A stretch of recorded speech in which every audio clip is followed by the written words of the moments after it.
This is episode 3, Rebuild Minds of Claudia 2 podcast. So, today we're going to talk about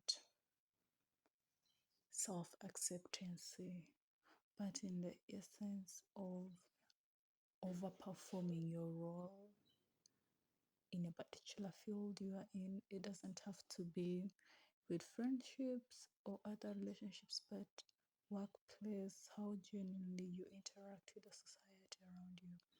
This is mainly going to focus about overperforming, and this is as a result of maybe wanting to be accepted in society, wanting to fit in. It might be stemming from low self esteem, being seen as the kid who didn't deserve audience. You know, we have lived in a society where a lot of genuineness from people is being undermined, and this has forced so many people to do things or act in a way so as to be accepted into society. PSA, I have a lot of background noise. I live next to a farm area, so you're going to hear a lot of noise from the animals. So, pardon that. So, do you ever feel like you're overperforming your role, or you are doing so much just to fit in? Well, these are probably some of the ways you are overperforming your role. You are just performing to be liked, to be picked, to be accepted, but it's not genuinely because that's how you act or who you are. As I said, most of this stems from low self esteem. And the first way to show that you are overperforming is you don't say no, or no does not exist in your dictionary. In a lot of states, especially in the corporate world, a lot of people who are overperforming their role do not know how to say no. They just don't say no. They are going to act and overperform to be accepted, to be liked. So, when you don't have the word no in your vocabulary, you are overperforming. The second way to show that you're overperforming is you downplay your own emotions, your own feelings, and you put up others before your own just to be acknowledged. But at the end of the day, no one is going to acknowledge that. What they need to know is, have you done what we expected of you? And have you overperformed it to the extent that they feel like, yes, you have done it? Yeah, this can be seen in a lot of ways. If you're to see it in a more modern society, one example I can give you is especially in wars that we have in Africa. There are those societies that are expected to keep down their struggles, downplay their own struggles, and uplift others just because society tends to give more sympathy for the others. A critical example of this can be seen through what's happening in DRC Congo and South Sudan. A lot of people expect the Congolese people to be silent about their struggles, but rather they are all focusing on a different region or different other parts of the world war. So that is literally another way of you downplaying your own struggles, your own tears. And this can be something personal, but then society can also expect that out of you. So that's another way of overplaying your role. Another way that you are someone who is overplaying, overperforming, but you're not genuinely into what you want, is when you sideline your own vulnerability. Okay? And this can be shown in different ways. We have these people who are not going to express their true emotions because they don't want to be seen as someone who is emotionally overbearing. Of course, we understand someone who is emotionally overbearing is not someone we would want to associate with in society, but a lot of times we have to give people grace to be able to express themselves.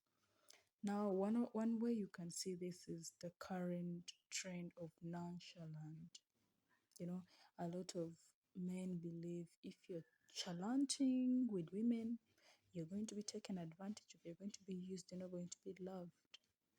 So they tend to be nonchalant, thinking they will get relationships. But the truth is this, the women they are likely going to attract with that nonchalancy are women who are also like them, struggling emotionally, women who don't have the emotions in place, women who have their self-awareness in the gutters. Okay. Mm.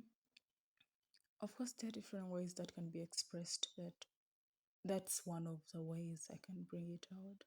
And another way that you can know that you're overperforming is when you constantly ignore your own plans, your own decisions. Like you don't have a mind of your own. You're always going to be agreeable with what other people tell you. You don't have a mind of your own. You don't think for your own. And that's not said that you have to always think for you. Think. You don't have to think for yourself or what. No. You can use other people's ideas at times or listen to their decisions, but you have to cross check the decision that you're trying to agree with. If you find yourself always agreeing with certain decisions, maybe it's a sign that you're overperforming your part and you need to help yourself move out of that. And those are just some few ways that I can tell you about overperforming your ways. And ways that you can, now I'm going to give you some ways that I've tried my best to move out of that zone. Actually, my entire life I haven't been able to perform, to be liked, because I've always been a mind of my own. But these are ways that I would tell someone who feels they're overperforming to break off that cycle and restart a new life.